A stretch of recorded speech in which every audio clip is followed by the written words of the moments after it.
Hello, my name is Kay Patrice Williams. Welcome to Breaking the Stigma Conversations in Mental Health.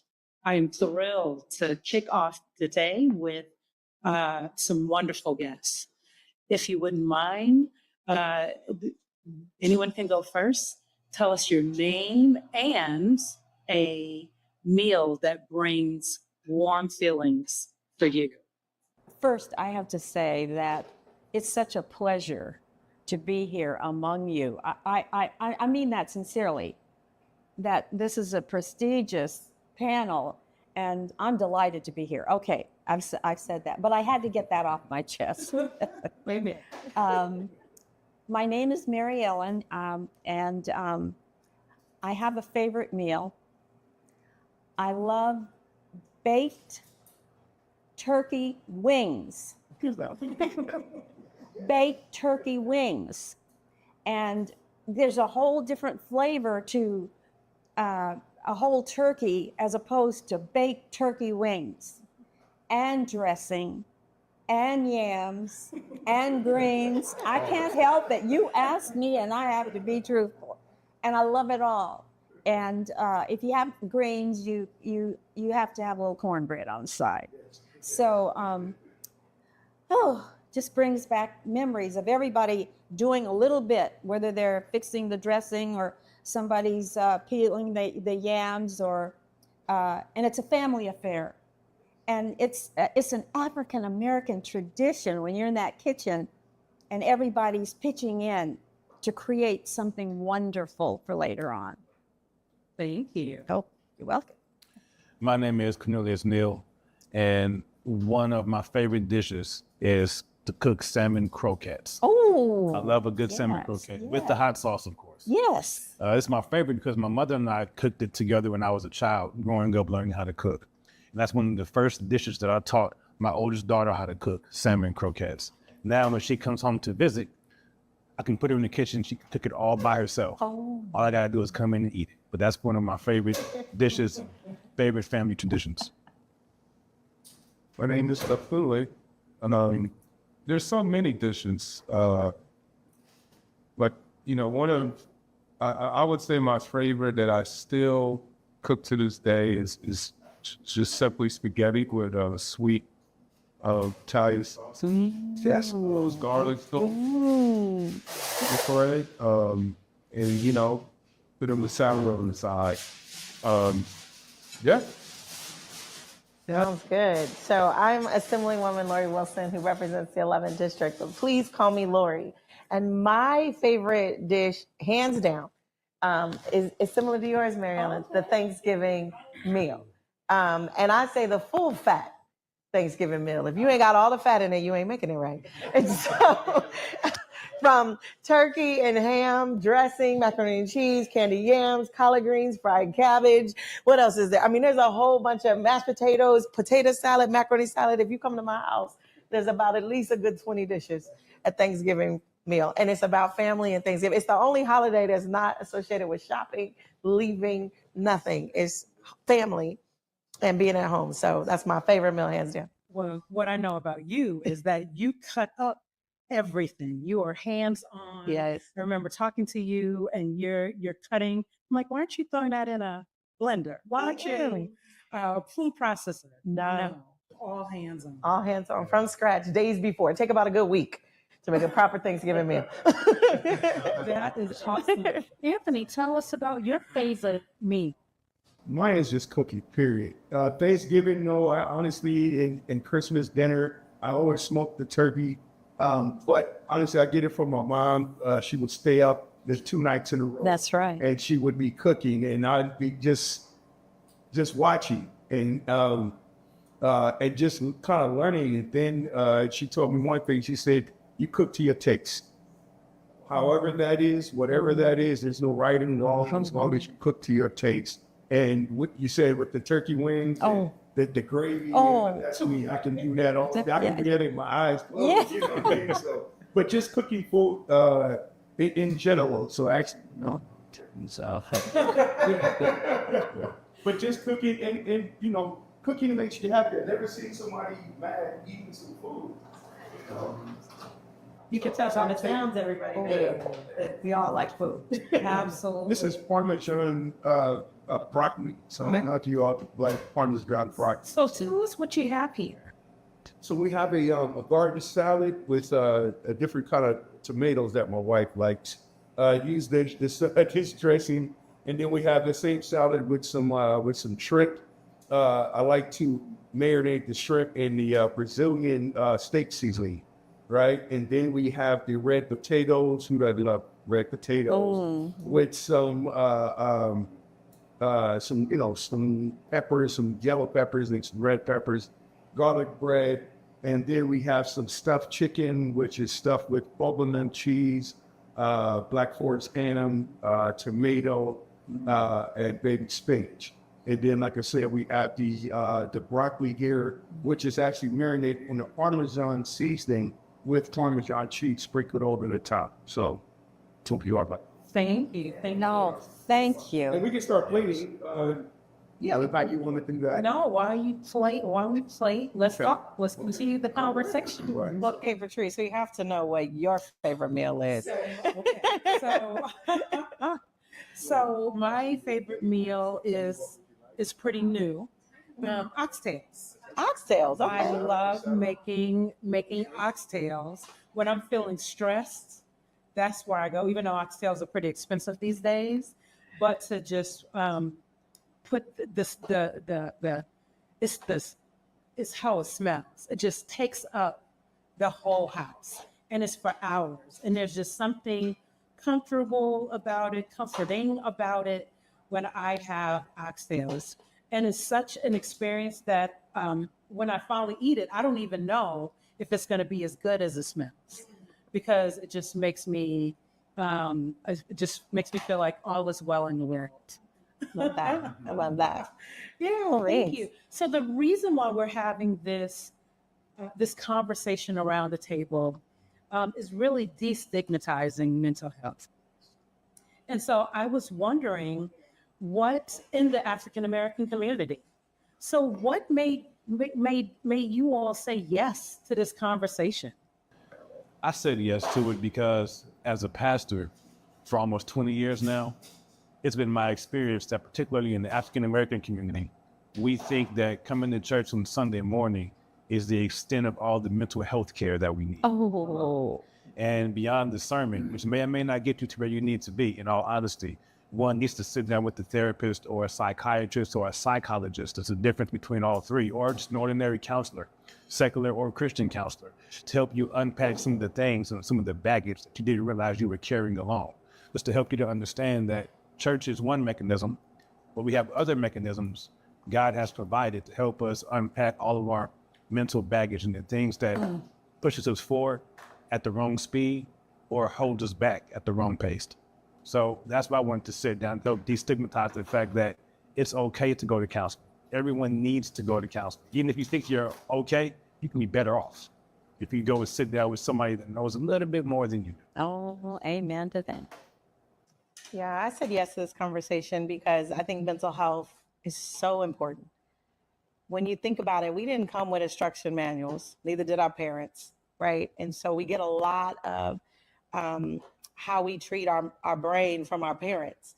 And if our parents didn't have it to give, then we don't have it to give. And so the way we interrupt that is seeking out support for mental health and learning, and hopefully disrupting the generation so that you can give something more to your children and the next after that.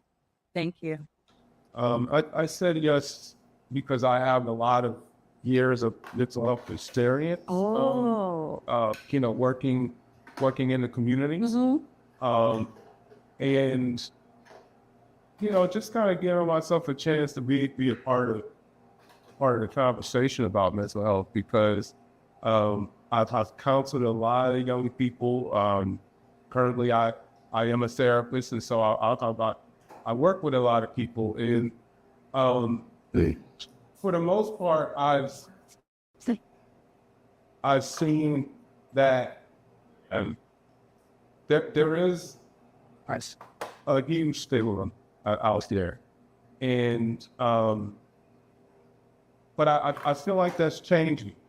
I feel like through the years that I'm working, doing the work that I feel like the stigma is kind of centered around, and people are at least becoming more open to sitting down and talking things out. And so I just want to be part of that conversation, very much. Thank you. So for me, the conversation was important because over the last few years, I've experienced a lot of loss.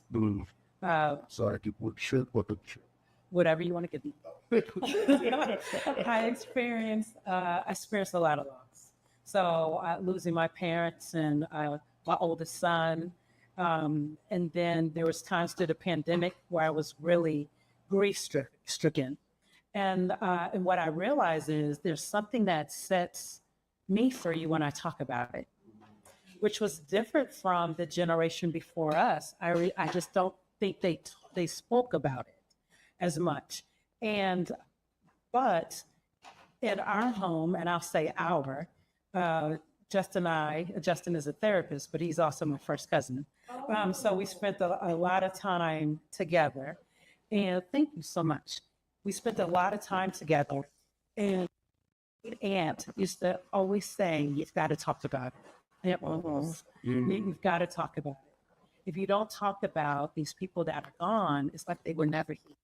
And it's something. And so talking about it felt uncomfortable at first, but the more I did, just the better I felt. It just lifts. And also I realized it lifts for other people. Now on the dais, there's been a few times where I talked about mental health and mental health surrounding the holidays, where holidays aren't a thrill for me. And so I talked about it on the dais, and there's only a few people out in the audience, but then when I walk around the community, they're like, thank you. I heard what you said, and it made a difference. So that's why I talk about it. That's why I talk about it. Yeah. So what are we, and Justin, you talked a little bit about it, but what are we seeing in the community, in the Black community, surrounding mental health?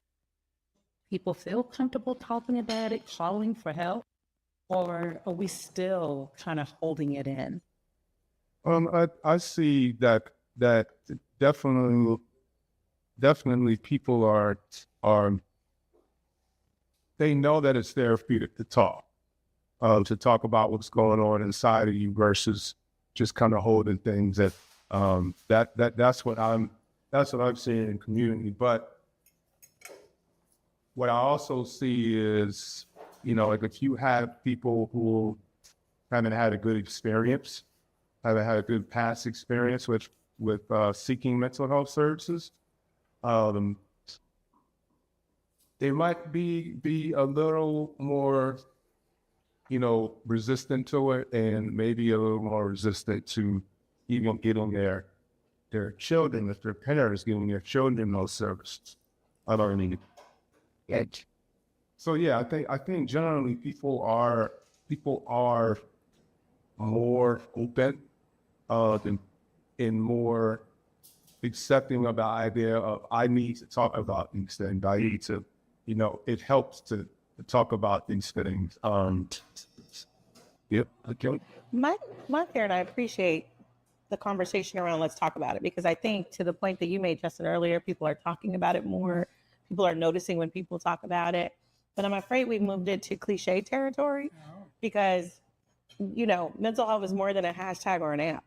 It's actually going to see people like Justin, right? It's going to your pastor and getting counseling and seeking out that support network so that as you communicate, there's somebody else being able to help you process what you're feeling. And so you just doing hashtag, mental health awareness or whatever the latest hashtag is, because there's another of them, or you saying, oh, I have this app. If that app doesn't involve communicating with another person, having that human being connection, I think it's fleeting. And you can feel like, oh, I've done enough, but not really until something blows up in your life. And then you realize, I hadn't done enough. And so I think there's more of it, but in some ways it's kind of become trendy or fashionable to talk about, mental health in a superficial way. Most definitely. And I mean, just to piggyback on that, I would say part of what I see as a therapist is it's kind of like part of like a hashtag kind of lifestyle, Jaden, where it's like, this is a lifestyle to have the parents. And no matter how small the issue is or how big it is. Yeah. You know, I talk a lot about check on your neighbor. Do you think that's valid or not too soft of a touch? Oh, no, I think that's valid. And specifically because that's one of my coping mechanisms. You would think it would be the other way around, me checking on somebody else. I have this thing where when I think someone is having or experiencing a mental health, I call it unwellness day. I even thought about, It's a good time. I like that term because, well, there are two reasons. I like the term because we all in this room have mental health unwell days. We tend to talk to ourselves, but when we see someone out on the street who may have not had a shower or had an opportunity to clean up, they look pretty bad. And they probably smell pretty bad. And they don't think a lot of themselves.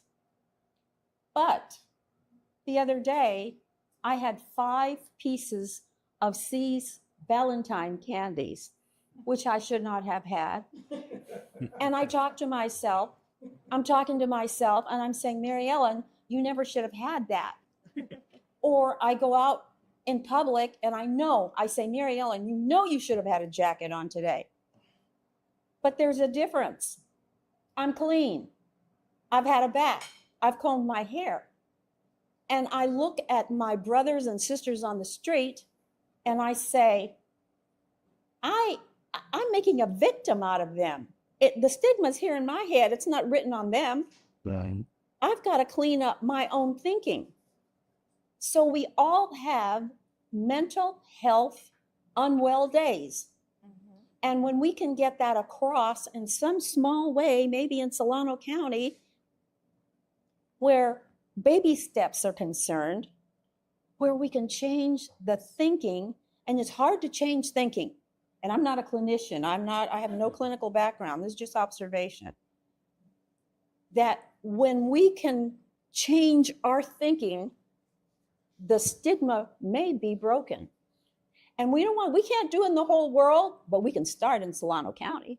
Thanks, good. What could we do? Can we get that message out? Yeah, you have mental health unwell days, and they do too. But when you go into Rayleigh's, nobody calls you mentally or stigmatizes you. What is the difference? So I look at this as a very serious issue, but it may have a solution. We in Solano County may take a baby step where everybody starts saying, what's happening in Solano County? Why don't they have dirty people walking around? Or where can we get churches or something to open up different churches, different days to have showers? This church will have it on Thursday. This church will, maybe once a month, because that's a big take on, because you've got to get the organizational or operating budgets going for 2 years. We have to work through. We have to work through. Yes. But we all in Solano County get our heads together. Maybe we could do that. But it's baby steps. But we're here to break the stigma. How do you do it? We won't have any dirty people walking around. We won't have any people that look like they have mental health issues when they just need help. So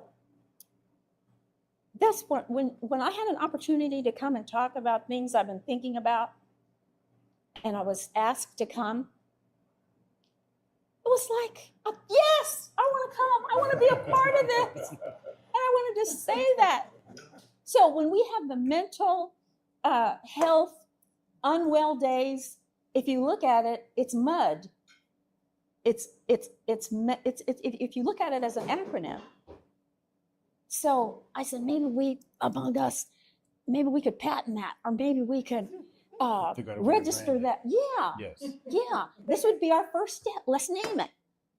Yeah, we'll claim it. Say that what I love about Mary Ellen is because Mary Ellen is fly. Look how beautiful she looks. She is so put together, hair on fleek. Oh no, wait, that's they don't say that anymore. But and she talked about her unwell days. And so the stigma associated with you think that person who looks unkept is suffering. But there are so many people who look dressed, and we all dressed here, right? Who are suffering, who have unwell days. And I think part of breaking that stigma is saying you don't have to be ashamed of waking up and feeling off. That's right. That happens sometimes. Or dealing with trauma. I have to tell you, I'm a breast cancer survivor. Recently I got to go and get my mammogram, my annual mammogram. And I went and got my annual mammogram the same place where I got diagnosed at. Having a great day. Went to Costco before I got there, got all my stuff. Got into the room. The woman was talking about my curly, bouncy hairs. I was like, yay, thank you for the compliment. Got undressed and then sat down in the seat, and I happened to be sitting in the same seat where they called me in to tell me, and I felt the emotion of it in the minute, and I went from smiling happy to immediately in this place of emotional unwellness. Having, rekindling the feelings that I was having at that moment of trepidation and anxiety. And what I did in that moment, because I got the life hacks for it, I sat in it. And I was like, it is okay to feel this way because the last time you were here. And so my well self had to talk to my unwell self to get my unwell self back to wellness, right? And then I think that's the thing we have to let go of the shame. I could have hit and then would have still been trepidations there, would have came home in a sour mood and all of that kind of stuff. But I didn't because I took the time. And I think that's what's so important is that we take the time to go from unwell to well in the moment. But you can't do it without the tools and resources. So you can't do it without the two men sitting here in the middle of the room, right? You can't do it without accessing the resources so that you know how, when they're not there, to move yourself from unwell to well. I love that. It's almost like you have to make sure if you have the appropriate coping mechanisms. I know for mine, literally right now, one of my coping mechanisms is eating everything on this planet. Amen. But that's why we gotta also have walking and jogging and doing all the other stuff. But for some others, they have valid trauma and valid stress that they're working through. And to your point, rebuilding the foundation. My father was a contractor. So if you're fixing up a house, as long as you leave up one wall, you're remodeling the house. If you tear down all the walls, now you got to address the foundation. The hardest thing to do is to address the concerns of the foundation. And that's one of the hardest things to do. And to your point, that's what we invite people to do when it comes time to talk about mental health. We're all dealing with things that we didn't develop when we turned 25 or 30. That's right. We developed this stuff when we were like 5 and 6. That's right. And we didn't realize it. And we have to take the time to be vulnerable to rebuild the foundation because that's where it starts. But it's hard, it takes a long time. And we have to be patient with others while they rebuild their foundations, while others are being patient with us while we rebuild our foundations. It's an ongoing process. It sure It's is. work that's never done. It's getting better and better at it the longer you live. Can I just say that even yesterday being at church and I was going through some things and Cheryl came and told you, said, talk with Anthony. He's going through some things. And I was like, what? Yeah, you didn't have to tell him that. You know what I mean? But the same thing with Pastor Isom. I was going through things and sitting in that office, your office. And he was like, are you okay? And I was like, yeah, I'm all right. He was like, no, man, are you okay? And I started crying. And I can't believe I don't even really know this guy. And I'm crying. He said, man, so many men have sat in that chair and cried. And he was really open, like you were open in just Reverend McDowell. So as you were saying, talk to a therapist, talk to your pastor, talk to somebody. I talked to my wife 3 o'clock in the morning. So you can talk to someone, and that does make you feel anxious. Awesome. So lightning round really fast. But one thing that you do to lift yourself up when you're feeling bad. And I'll start. For me, I will write 5 things that I'm grateful for. And it just makes, and the other thing I do is I open up all the windows and let light come in the house. So what do you do? Mine is breathing. And as I breathe, I think about the very tip top of my head and I work my way all the way down to my toes just to feel presence, to feel life, the breath of life flow through me. And that usually can snap me out of anything. I love it. I would say breathing, meditation, and exercise. And then kind of visualize things as I meditate and thinking about those things that I appreciate. And then I feel praying. Prayer works. Yeah. Mine is not quite as an immediate response to that, but I'm also a photographer, so I'm always able to take pictures and to go through the photographs that I've taken. And that's one of the most relaxing things that I have available to me, to help me decompress or to get me from one bad mood to a better mood. There's taking pictures and looking at pictures. I probably have 2 things. It's Jason, right? Is it Jason? Just Justin. Mine is meditation, which I do about 5, maybe 6 days a week. But meditation. The other thing is I like to send paper hugs to people. I don't call them cards because when one thing about, there's something about, I'm not going to elaborate and take too much time, but there's something about buying a person a card because you have to read it. And reading it, makes you feel those endorphins start going and you feel good about it. And then you hope that the other person does too. And when you find the right card, you get 7 of them or 8 because you know they're saying the exact thing you want to relay to that person who's having an unwell day. But in that, when you talk about prayer, I have the paper. I say, I'm sending you a paper hug because I can't be with you. And I have a stick figure with open arms. Now, an African-American Christian knows that that's Christ on the cross. I don't say anything. I just say, I'm sending you a paper hug. And it's just a simple stick figure. But it's also saying that there is a higher power, which some people may not believe this, but there is a God. There is. And so that helps me out. I can't wait to mail it. I get the stamp on it and send it. So meditation and sending my paper hugs, baby steps. Love it. Step at a time. I love it. Anthony. And for me, it's just, it's cooking. Honestly, when I see my family enjoying the food, growing up in shelters and eating at soup kitchens at San Diego, those things at 12 years old. And my mother, with $5, could feed all 5 of us. I believe that. That's where I come from.